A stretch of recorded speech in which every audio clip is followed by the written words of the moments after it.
Welcome to another Facebook Live with Taylor Studios. I'm Betty Brennan, the owner of the company, and this is Brant. Brant, you want to tell them what your titles are?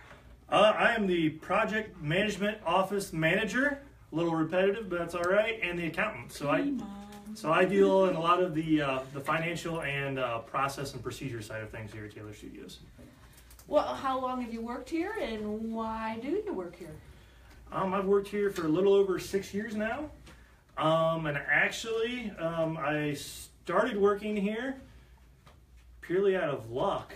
I found a job opening on Craigslist of all places. Yeah, it's a pretty good recruiting site, actually. Yeah, of all places. I found it randomly, and then during the interview process, I got to meet the entire management team.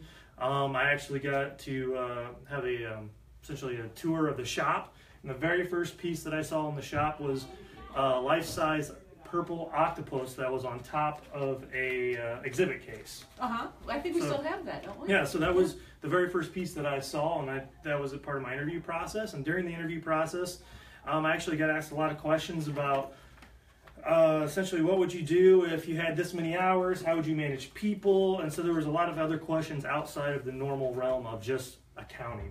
And I really liked that. So in that process, I got to learn a lot about the company, and I really enjoyed it. I really liked the part about accounting and doing the finances for a company that makes really cool stuff. So that kind of excited me. And also it was something that was always going to be different every single day. Yeah. So that's kind of why I work at Taylor Studios. And the people are also very cool. Yeah. And I got to meet everyone here when I was in the interview process, and it was just a really fun team. Yeah, that's cool. And it's a cool thing about Brant, you know, he sort of touches every department and has an interest in everything, and that really helps us to have the sort of financial aspect of the company covered and understands all the departments. So maybe that relates to, like, what's been your favorite project here? Let's see. My personal favorite project that no one else in this company probably cares about was when we restructured and renamed all of our accounts in our accounting system. It's very exciting to me. I use them every single day, and I've used them for the past 5.5 years. So I love that, but that's probably not what people want to hear about.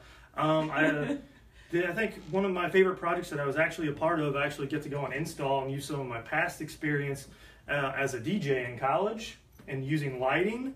I went on. Remember that at our next party. Yeah, I went to the Horicon Marsh install, and I helped their fabricators and essentially unbox over 180 different individual lights and assemble them and then hang them up.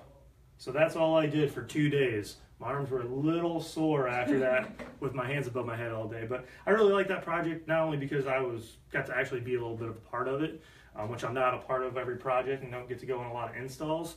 But I mean, it's got a walk-through glacier. It has, you know, life cast figures. It has a life-size rebar woolly mammoth outside, and all that. It's just a very cool exhibit. So that's probably why it's one of my favorites. And where else can you work as an accountant and a lighting specialist? Exactly. All in the same job. Exactly. We have to wear a lot of hats around here. See, we are a combination of art and business, and this speaks to it right here, right? So, what's the funniest or strangest thing that's happened while you've been at Taylor Studios that you've seen here? Well, funniest, Bobby would probably kill me if she knew I was going to say this. But the funniest, Bobby story? That's a Bobby story. It was Bobby and Pete. It was not funny at the time, but Bobby and Pete were detained by customs agents at the border of Canada. Pete did not answer the questions properly while entering into the country. No. And then ratted Bobby out, who was on the line next to him, and they were detained. And pretty much the border patrol said, "You have 24 hours to leave our country." So I happened to be at work still and got a phone call from Pete and Bobby, frantically trying to figure out what I thought they were playing a joke on me personally. They're known to do that. And so I had to make a bunch of phone calls. I'm calling state representatives. I'm calling anyone that has any connections with anyone in Canada to help me get these people through customs. That's a pretty unique situation. Very unique. You don't get to deal with that every day. But what makes it even funnier is they had to show up the next morning for a sort of an impromptu court hearing at the airport. They had to be there by a certain time. If they did not make it there by a certain time, there would be a warrant out for their arrest. Wow, in Canada. That's pretty extreme. Very extreme. So they were trying to rush back and get to the airport, and the keys were locked in the rental car. I didn't remember that. Wow. So not only do they have that to worry about, they're stressing out about that, but they have locked the keys in the car, and then they had to find a locksmith to come to bail them out to essentially get the car, and they got to the airport just in time. They weren't arrested. Everything was good. Next time they went back to Canada, they were let in just fine. Yeah. So at the time, it was very stressful, but looking back on it now, it's all about the time where Pete and Bobby were detained at the border. That's a pretty good story. That's one of some of the random things that do happen here. Yeah, it's unique stuff. Yes. And some of the strange things working in the project management office side of things, I get brought in a lot of times when a project manager has trouble finding a certain part, a certain piece. A lot of questions are asked. So who do we use in the past? Where do we find that? So a lot of times it's where do we buy eyeballs? So we track our shipping of eyeballs for a lot of our models. Very important material around here. I knew one piece for an exhibit we actually bought from a gentleman who made them in his this piece in his garage. So we had to do some Google Translate with German to figure out how to get that piece here and get it here in time. So that was interesting. And one time we needed an entire salmon with all of its insides intact. Fresh salmon, so that we could dissect it and make a biologically correct model. We called about every place you could think of, from the Pacific Northwest to the East Coast to Alaska, to find a fish that someone hadn't gutted and prepared for food. And it probably took us 2 weeks to find an actual fish that we could have shipped to the middle of Illinois so we could dissect it. They put it on dry ice? They put it on dry ice and got it here. And was it from Alaska? You know what? I don't know where we actually got it. I think it might have been from the Seattle area. Did we mold it? We did not mold it, but we used it to make our biologically accurate salmon model that opened up and you could see all the insides of the salmon. Cool. Yeah. Sorry, I did bring Fisk to today's Facebook Live, and she is distracting us. Fisk. Hi, Fisk. Maybe you should have stayed in your pen. I thought she'd be entertaining. All right, Brant, so I did have a question come in. So as head of the PMO, what do your project managers, what's the day-to-day look like for a PM here? That's a very good question. Day-to-day for a project manager, you usually have your day planned out before you come in, and about 5 minutes after you're here, something happens.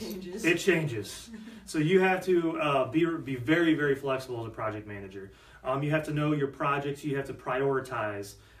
Chances are you're managing 3 to 5 projects. You have to know the schedule of each one of those projects. You have to know what the critical path of each one of those projects are. Our day is usually set off with a stand-up meeting. I talk to all the project managers. We have 15 minutes for all of us to stand up and say what we're going to do with our day, what we have planned for our day.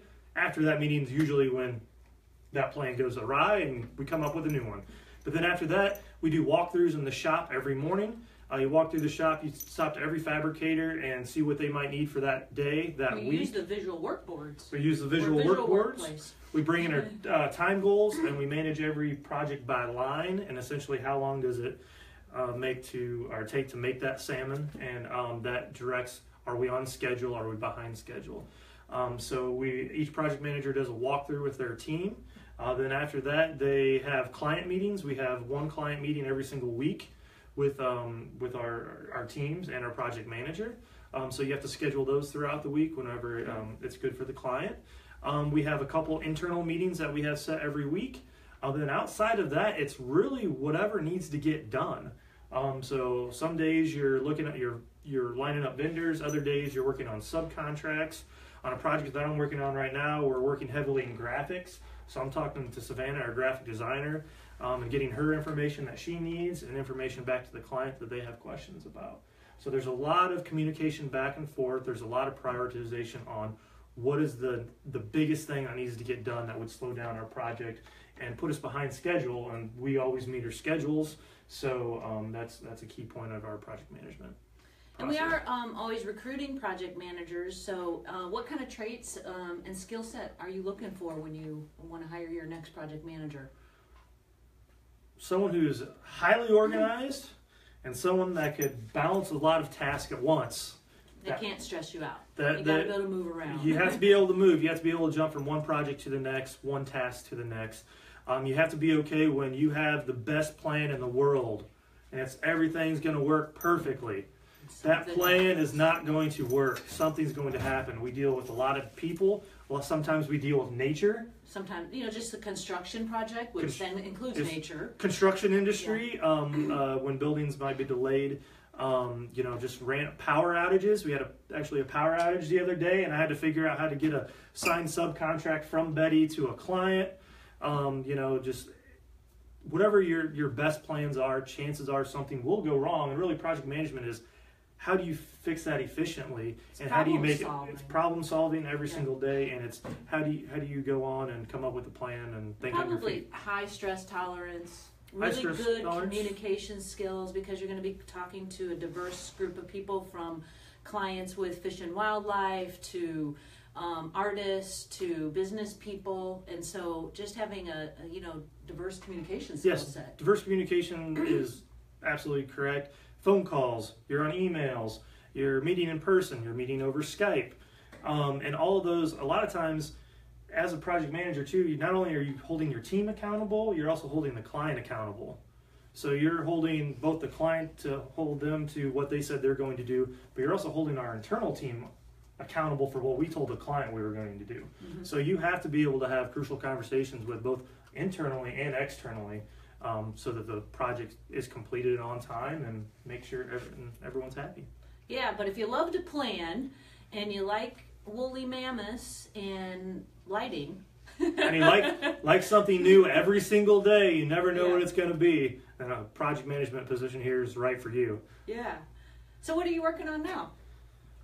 Well, I'm actually doing a little project management myself. So right now I'm highly involved in graphics, which I'm not a specialist at all. All graphics look good to me. So my accountants, I make sure they know how to do graphic design. Yeah, I'm not good at layouts. I'm not good at color palettes. Color theory. Yeah, color theory. How big a word should be. I'm not good at any of that. But what I can do is track things, and I have very good team members that are good at that. I ask a lot of questions, and then I'm the go-between between our internal team and the client. So I just kind of keep everyone up to date on what's going on, what's going to happen next, when information is due, so that really we try to limit the number of surprises for everyone involved. But it's a really cool project about the growth and essentially decline of a town due to the river and technology changes from river boats to trains and things like that. So it's pretty to today in a way. Exactly. So I get to learn a little about the history of this area, and I get to work with very intelligent people and very artistic people, and it's pretty cool. You got to travel to some cool places while you've been here too. Exactly. What's your favorite? Oh, my favorite. Well, for a while, the only places I ever went for Taylor Studios were either Las Vegas or Reno. That's not that bad. It's not bad. I mean, I didn't lose the company payroll or anything while I was there, so that's always good. But those trips were fun. I had some trade shows there. I actually got to go to Northern California, to Donner State Park, and got to see Donner Pass. That's pretty cool. That was really cool. Actually, just 2 weeks ago, I was in Des Moines, Iowa. People might think Des Moines is a cool place, but it had a lot of cool restaurants, and got to see some museums while I was there, so that was fun. Heading to Door County. Going to Door County in 2 weeks, so I've never been up there. So far, neither of us are on the list to go to Iceland. No, not yet. I got to get my passport updated. Yeah. It expires in March, so I got to make sure I have it updated, so I'm good to go next year whenever we need someone to go. What's your favorite meeting here? My favorite meeting here is the biannual rate review. That's what I'm talking about. That's what we're throwing down here. Which includes me, Betty, and Drew. We meet twice, and Fisk, and we meet twice a year to look at our rates and how our rates have changed. So there's a lot of number crunching. There's a lot of spreadsheets. Drew puts a little color to his spreadsheets. I don't, so he's probably a better spreadsheet maker. Yeah, I like color in my spreadsheets. So that's okay. And maybe every once in a while we might pull out a pie chart, but that's pretty. See, it's exciting. So it's good that we have people both passionate about business and art and storytelling and design, and so that's what we have here.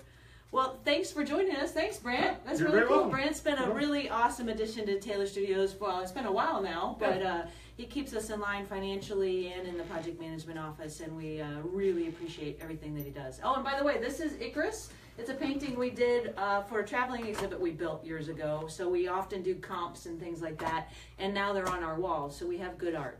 Thanks for joining us. Oh yeah, and these are from, these went to a museum in Texas, and they were on their graphic panels. So this is how we decorate Brant's accounting office, with dinosaurs and Icarus. You can't beat that, right? No, not at all. Thanks again. Thanks We'll a see lot. you next time.